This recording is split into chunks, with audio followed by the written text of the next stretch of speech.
Oh, the plains of Africa, the savannah, the Serengeti.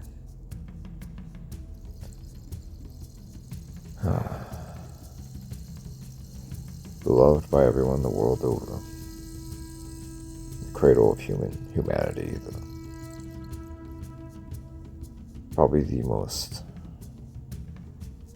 iconic biome in the world. Home to lions, leopards, hyenas, cheetahs, crocodiles, wildebeest, zebra, gazelles, impalas, hippos, rhinos, and of course the mighty elephant. And giraffes as well. But the largest known land animal right now is just it's probably on par with the lion to be as the most iconic animal and one of the most iconic animals in the world.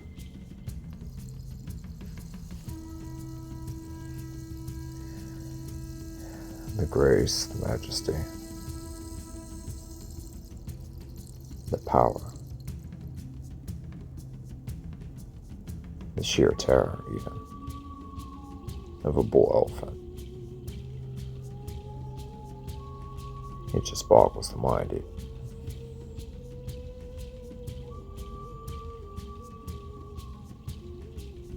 And until you see one of these animals in person in the wild, it's just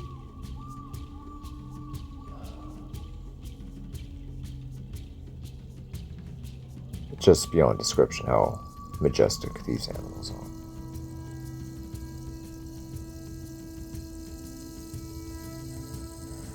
I was working with a conservation group. It specialized in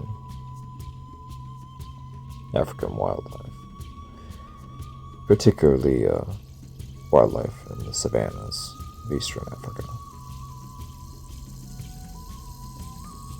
They advocated for preserves, growing territorials, and growing wilderness areas, and anti-poaching efforts, particularly the anti-ivory poaching of the rhinos and the elephants particularly.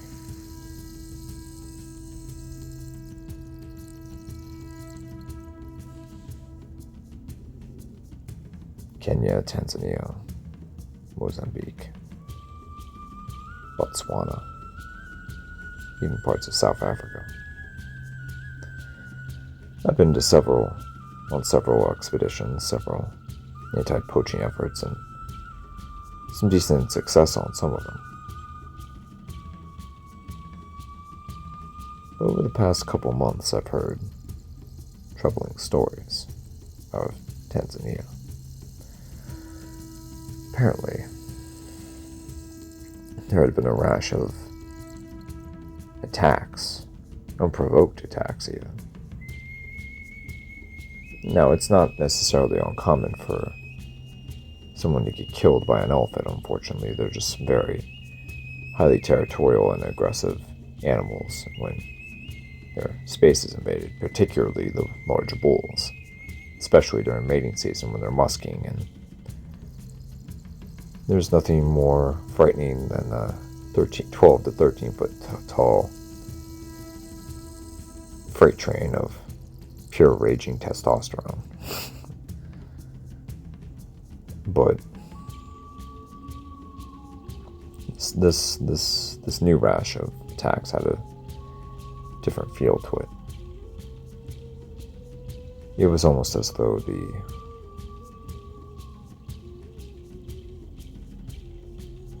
people that were attacked were being consumed.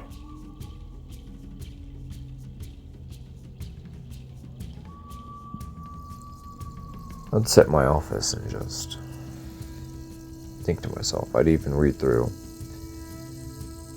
what I could gather of different anthropological writings of myths and legends in the African continent, and read through thousands of pages and hundreds and thousands of pages even, and couldn't find anything that remotely matched this, even came close to this. I read about different cryptids, different spiritual and paranormal sightings and legends, and nothing like this. Nothing like this. No, I've read about the giant flesh-eating ape named Govo, but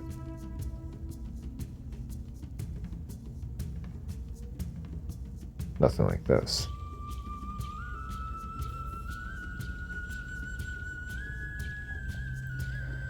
Our group was fixing to go over there again for another anti-poaching effort, and they invited me to come along, and I obliged. So I packed my stuff, got my passport ready, and joined the others at the airport. We flew out.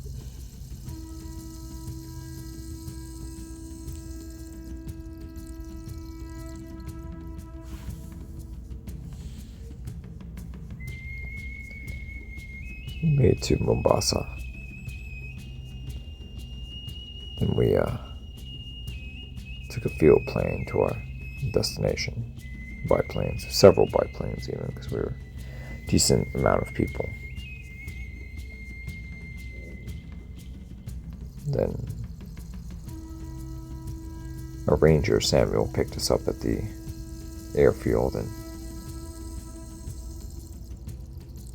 a couple Range Rovers, and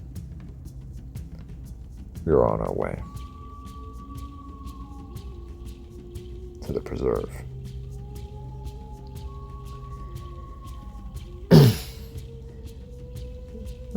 Me and Samuel began to have a conversation. So how many people have been attacked in the past months? 22. All of them have been partially consumed. We're not really sure how it happened, but there it was. There's never been a record of elephants ever consuming people, has there? He shook his head. No, there's never been anything like this. There's nothing in our legends and our myths and our folklore about anything like this. We're not really sure what it is, and if it's a new animal of some kind, or a mutation, or an adaptation, or what it is. That's weird.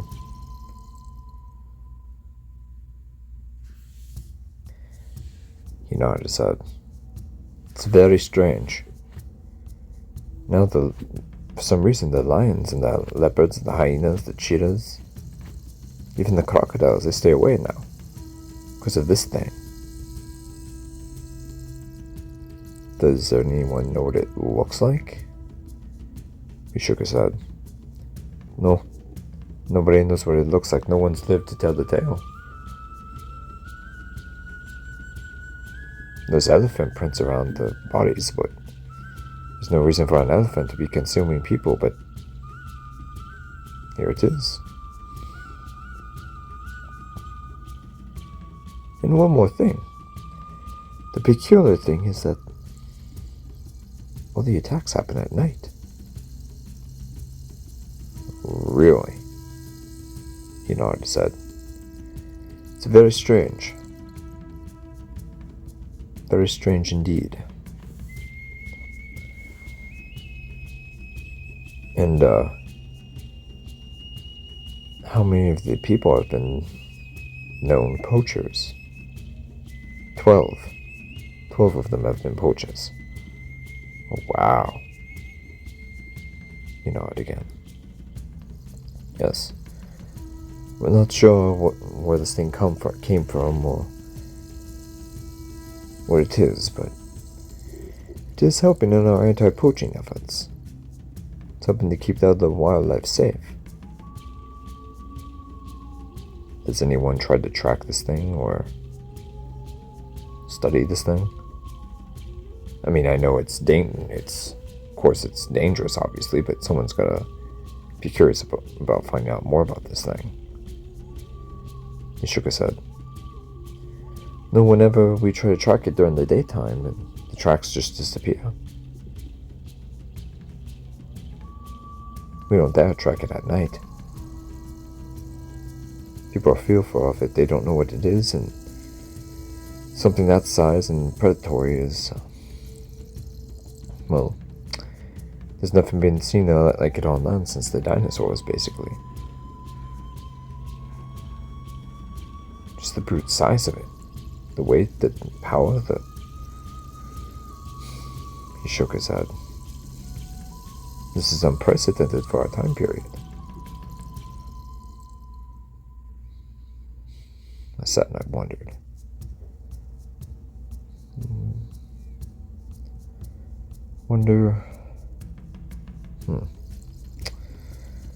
You said it was the prints were elephant prints?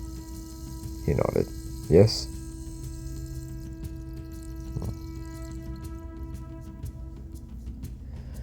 We went to our site. The tents were pitched and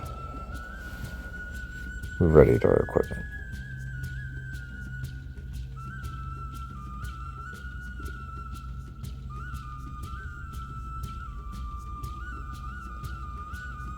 It was a nice day out.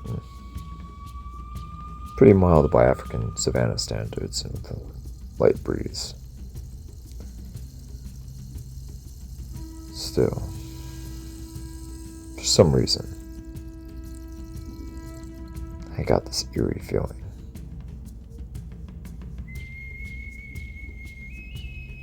This eerie feeling.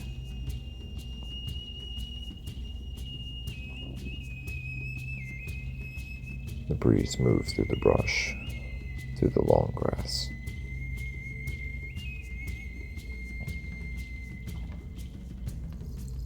It was as though something was among us, next to us, but we couldn't see it or hear it. However, we can definitely feel it.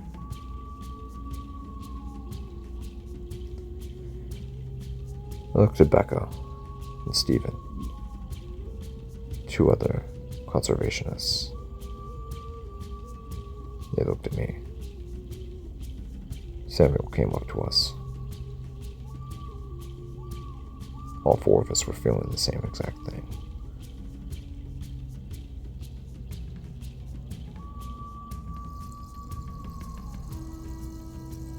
We were in for a wild time.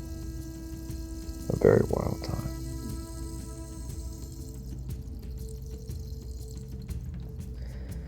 Later on that day, we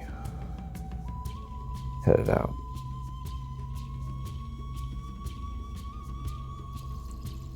Samuel looked through his binoculars.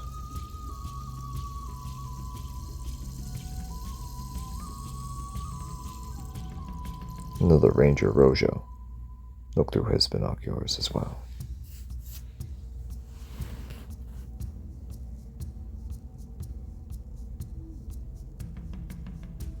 Suddenly they found something.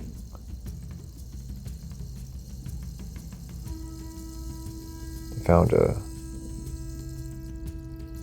undisclosed camp far out in a valley next to a lake under some trees. We made our way over there.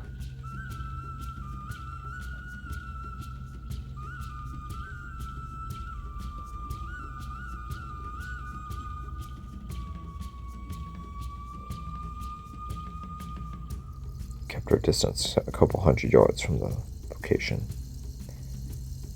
The rangers kept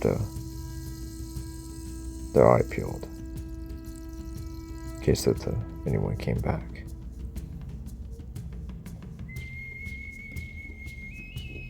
We made our way to the camp and it was deserted.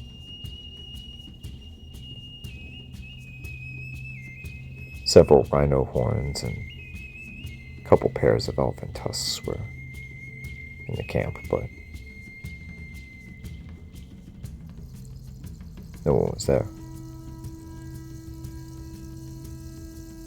A couple rifles, some submachine guns, machetes, knives, campfire, cantinas, tent, and sleeping bags, but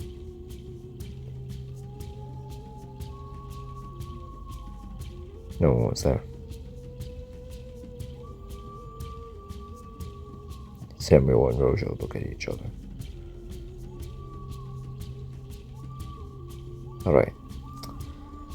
They're not here right now. They're most likely on the trail of something. We gotta meet up with them.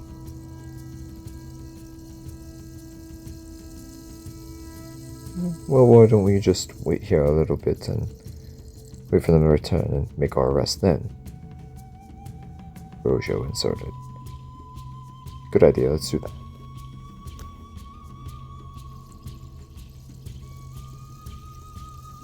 We waited, and we waited.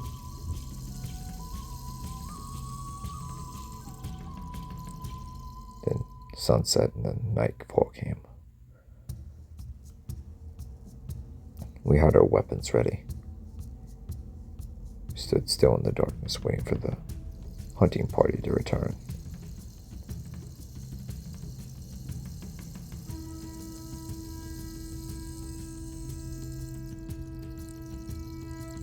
Eight o'clock, 9 o'clock. Nearly at 10 o'clock, we heard screaming in the distance.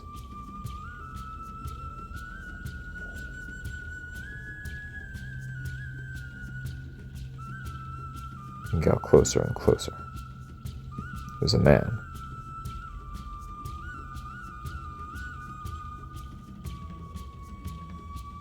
He was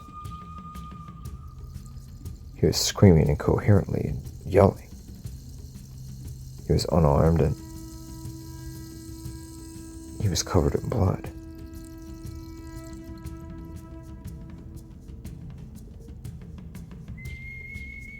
He wouldn't stop screaming. He ran into the camp and dove into the tent and started wrangling through his things. Till we surrounded it with our weapons drawn. He was yelling and screaming incoherently in his native tongue. Samuel and Rojo were trying to make out what he was trying to communicate. He was erratic. He wasn't making any sense.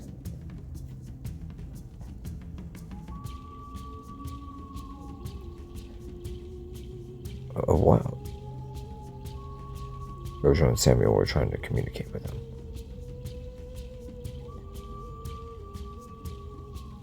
A giant devil? Samuel said to himself.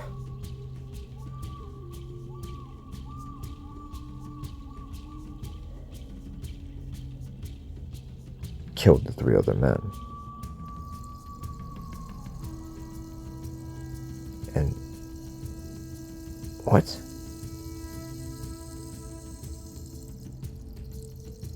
The man was erratic, borderline hysterical.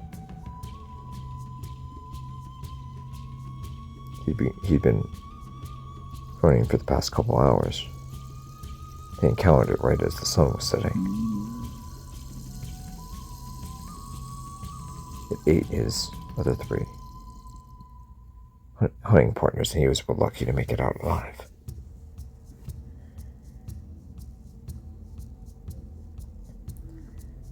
Then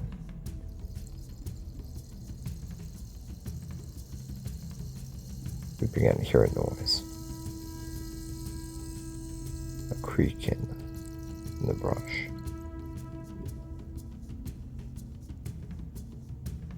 Something wasn't right.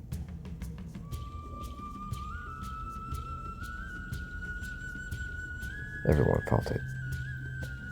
Myself, Stephen, Becca, Rojo, Samuel, the other conservationists, even the poacher.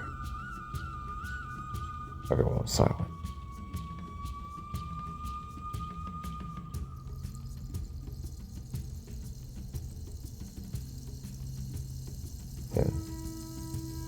finally saw it.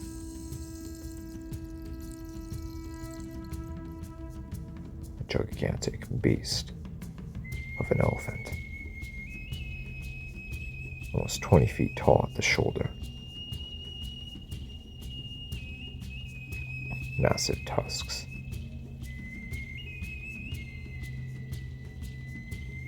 Massive eyes. Evil-looking yellow eyes. A low rumble emerged from the beast. A growl.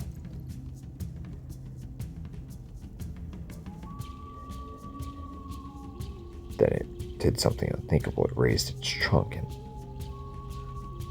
could see the large incisors in its mouth, the teeth.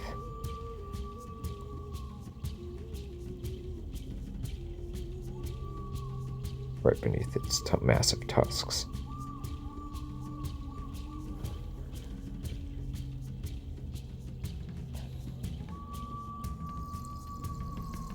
Massive teeth.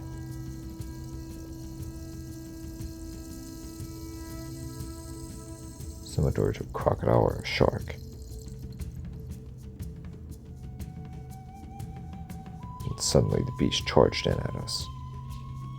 All of us ran for the Range Rovers.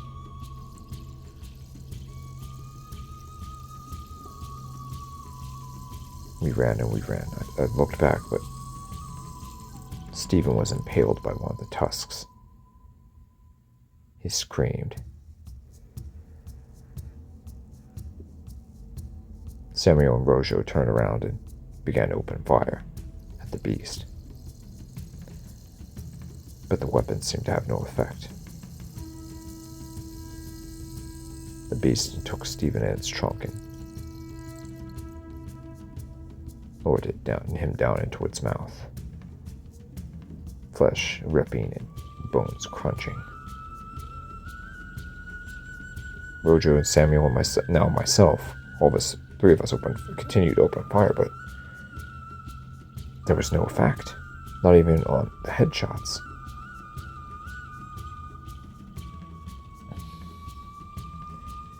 Becca was far in front of us. So was Alan and Rachel.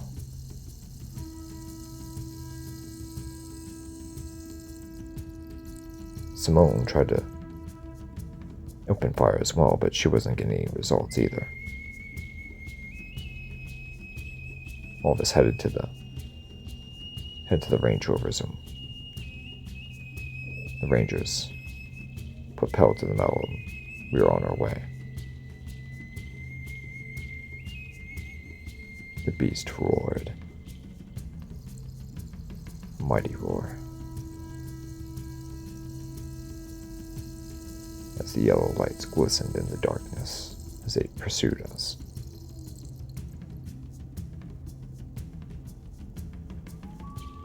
A roar again. Completely unlike the scream or the roar of a normal elephant. It was so much deeper and louder. Similar to almost like a lion, or what you expect a dinosaur or T-Rex to sound like.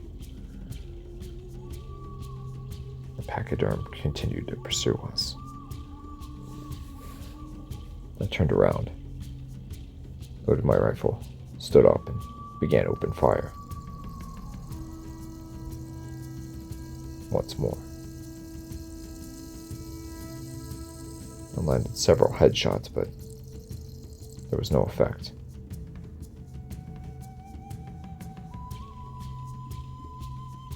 At Samuel's insistence, I stopped and kept on going.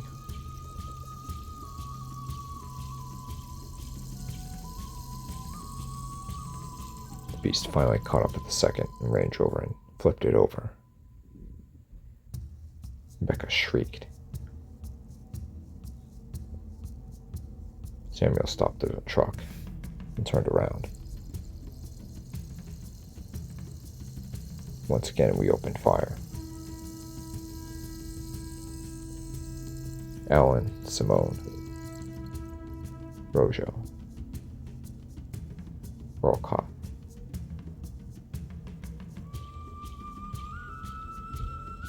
And one by one,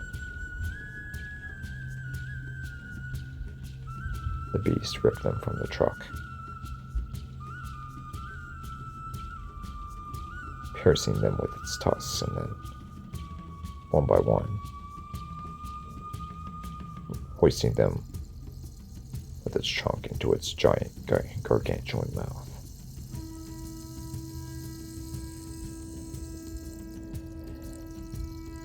Samuel and Becca and I continued to open fire, but it was of no use.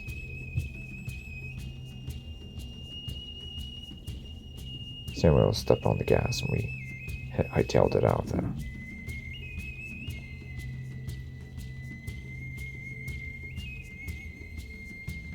We made it back to camp. It appeared the beast still occupied with its meal, and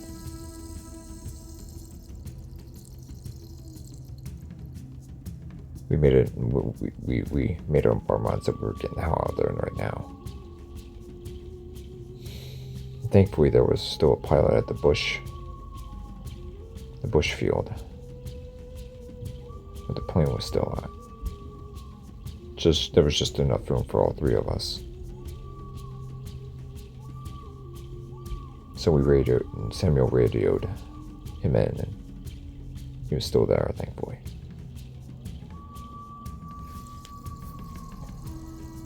Quickly, we gathered our things and we made our way over there.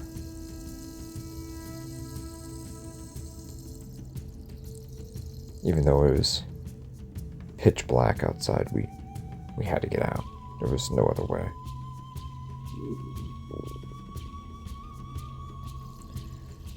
Finally made it to the airfield. Bush plane already had its engines fired up.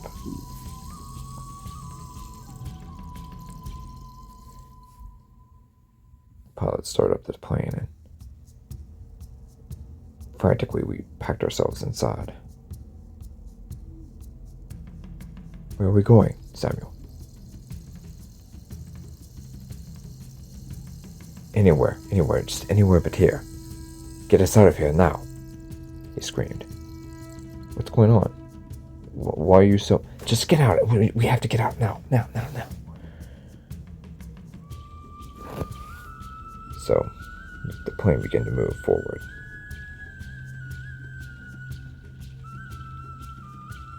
As it began to pick up speed, we noticed a roar outside. It was the beast, the giant, meat-eating, flesh-eating elephant. It began to charge us head-on from the other side of the airfield.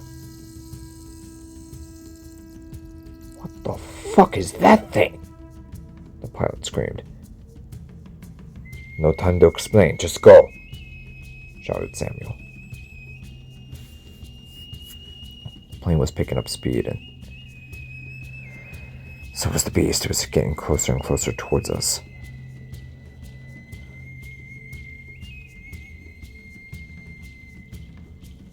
Closer and closer, we could see the giant yellow eyes glaring at us. Fearsome. There was even blood dripping from the beast's mouth. The pilot finally began to raise the plane off the ground. Began to get some air, and God, the elephant was right on us now. He raised his trunk, and right as we began to get some serious altitude, we just barely missed it. The beast even stood up on its hind legs, but we were still too high up in the air for it to reach us. Heard one last roar of anger as we escaped.